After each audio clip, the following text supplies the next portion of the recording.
বন্ধুরা, সম্পূর্ণ পর্ব দেখতে চ্যানেলটি সাবস্ক্রাইব করুন। এবার আয়ুষ্মান এবং কুসুমের বিয়েতে ইন্দ্রাণী গাঙ্গুলি বাধা দেওয়ায় আয়ুষ্মান সবার সামনে দৃঢ় গলায় বলে ওঠে, কুসুমকে বউ হিসেবে ছাড়া আমি কোনোদিন গাঙ্গুলি বাড়িতে ফিরব না। এই কথা শুনে পুরো বাড়িতে যেন বজ্রপাত নেমে আসে। রাজবাবু অবাক হয়ে আয়ুষের দিকে তাকিয়ে থাকে, আর ইন্দ্রাণী গাঙ্গুলির চোখে স্পষ্ট রাগ আর অবিশ্বাস। সে কঠিন স্বরে বলে, তুই বুঝে শুনে কথা বলছিস তো আয়ুষ? একটা কাজের মেয়ের জন্য তুই নিজের পরিবার ছেড়ে দিবি? আয়ুষ শান্ত কিন্তু দৃঢ় কণ্ঠে উত্তর দেয়, কুসুম কোনো কাজের মেয়ে না মা, সে আমার ভালোবাসা, আমার সম্মান। এই কথোপকথনের মাঝেই কুসুম সবকিছু শুনে ফেলে। তার চোখে জল চলে আসে, কিন্তু সে নিজেকে সামলে নেয়। সে ভাবে এই ভালোবাসার জন্য সে কখনোই আয়ুষকে তার পরিবার থেকে আলাদা করতে পারবে না। তাই সে চুপচাপ সরে গিয়ে নিজের ঘরে দরজা বন্ধ করে দেয়। অন্যদিকে ঈশান চেষ্টা করে পরিস্থিতি সামাল দিতে। সে ইন্দ্রাণীকে বলে, মা, আগে সবটা বুঝে নাও, তারপর সিদ্ধান্ত নাও। কিন্তু ইন্দ্রাণী তখন এতটাই রেগে যে কারো কথা শুনতেই রাজি না। এরপর গল্পের নতুন মোড় আসে।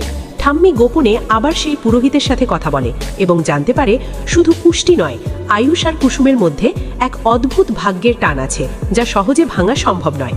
পুরোহিত সতর্ক করে যায়, এই সম্পর্ক জোর করে ভাঙতে গেলে বড় বিপদ আসতে পারে। এই কথা শুনে ঠাম্মির মনে ভয় ঢুকে যায়, কিন্তু সে এখনও দ্বিধায় থাকে। পরের দিন সকালে আয়ুষ কুসুমকে নিয়ে চন্দননগরে যাওয়ার জন্য প্রস্তুত হয়, কিন্তু কুসুম তখনও নিজের সিদ্ধান্তে অটল। সে আয়ুষের সাথে যাবে, কিন্তু নিজের শর্তে। যাওয়ার আগে সে ঠাম্মির কাছে গিয়ে পা ছুঁয়ে বলে, আমি ভালো থাকবো, তুমি দোয়া করো। ঠাম্মির চোখে জল চলে আসে। সে বুঝতে পারে কুসুম সত্যিই বড় হয়ে গেছে। এদিকে বেবুলিনা তার নতুন চক্রান্ত শুরু করে। গাঙ্গুলি বাড়ির ক্রিম কেলেঙ্কারির পর সে আরও বড় একটা প্ল্যান করে। সে চায় আয়ুষ আর কুসুমের সম্পর্কটা ভেঙে দিতে। সে গোপনে কয়েকটা নকল ছবি বানিয়ে রাখে, যেখানে দেখা যায় কুসুম নাকি অন্য কারো সাথে সম্পর্ক করছে। এই ছবিগুলো সে ইন্দ্রাণীর কাছে পৌঁছে দেয়। ইন্দ্রাণী সেই ছবি দেখে ভেঙে পড়ে এবং আরও ক্ষেপে যায়। সে ভাবে কুসুম শুধু তার ছেলেকে ব্যবহার করছে। সাথে সাথেই সে আয়ুষকে ফোন করে বলে, তুই এক্ষুনি বাড়ি ফিরে আয়, না হলে আমি নিজেই ব্যবস্থা নেব। আয়ুষ অবাক হয়ে যায়, কিন্তু তখনও কিছু বুঝতে পারে না। চন্দননগরে পৌঁছানোর পর আয়ুষ সব কিছু ঠিক করার চেষ্টা করে। সে কুসুমকে নিয়ে তার নিজের ঘরে যায় এবং বলে, দেখো, সব সমস্যা আমি ঠিক করে দেব। কিন্তু ঠিক তখনই ইন্দ্রাণী সেই নকল ছবিগুলো সামনে এনে কুসুমকে অপমান করে। কুসুম হতভাগ হয়ে যায়। সে বুঝতেই পারে না এসব কোথা থেকে এলো। কুসুম চোখে জল নিয়ে বলে, আমি কিছুই করিনি। কিন্তু কেউ তার কথা বিশ্বাস করতে চায় না। তখন ঈশান সামনে এগিয়ে আসে। সে বলে, এই ছবিগুলো নকল, আমি প্রমাণ করে দেব। ঈশান প্রযুক্তি ব্যবহার করে ছবিগুলো যাচাই করতে শুরু করে এবং ধীরে ধীরে সত্যিটা সামনে আসে। সবটাই দেবলীনার সাজানো। দেবলীনার মুখোশ খুলে গেলে সবাই স্তব্ধ হয়ে যায়। ইন্দ্রাণী নিজের ভুল বুঝতে পারে। সে কুসুমের কাছে গিয়ে মাথা নিচু করে বলে, আমি তোমাকে ভুল বুঝেছি। কুসুম কিছু না বলে শুধু চুপ করে থাকে। শেষে আয়ুষ কুসুমের হাত ধরে বলে, এবার তো আর কোনো বাধা নেই, তুমি কি আমার সাথে থাকবে? কুসুম কিছুক্ষণ চুপ থেকে ধীরে ধীরে মাথা নেড়ে সম্মতি জানায়।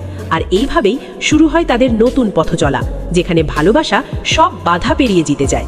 তবে গল্প এখানেই শেষ নয়, কারণ দেবলীনা এখনো হার মানেনি। সে মনে মনে শপথ নেয় এই সম্পর্ক সে ভেঙেই ছাড়বে, আর সেখান থেকেই শুরু হবে নতুন এক ঝড়। দেবলীনার চোখে তখন প্রতিশোধের আগুন জ্বলছে। সবাই যখন ভাবছে সব সমস্যার সমাধান হয়ে গেছে, ঠিক তখনই সে নতুন করে এক ভয়ঙ্কর খেলার পরিকল্পনা করে। সে মনে মনে বলে, এত সহজে আমি হার মানার মেয়ে নই কুসুম, তোমার সুখ আমি কখনোই হতে দেব না। এরপর সে গোপনে শঙ্করের সাথে যোগাযোগ করার চেষ্টা করে, কারণ সে জানে কুসুমের বাবাকে যদি ভুল বোঝানো যায় তাহলে আবার নতুন করে সমস্যা তৈরি হবে। এদিকে গাঙ্গুলি বাড়িতে পরিস্থিতি কিছুটা শান্ত হলেও ভেতরে ভেতরে একটা অস্বস্তি থেকেই যায়। ইন্দ্রাণী গাঙ্গুলি কুসুমকে মেনে নেওয়ার চেষ্টা করছে, কিন্তু তার মনের সন্দেহ পুরোপুরি কাটেনি। সে কুসুমের প্রতিটা কাজ খুঁটিয়ে খুঁটিয়ে লক্ষ্য করতে থাকে। কুসুমও সেটা বুঝতে পারে, কিন্তু কিছু বলে না। সে শুধু নিজের ব্যবহার আর ভালোবাসা দিয়ে সবাইকে জিততে চায়।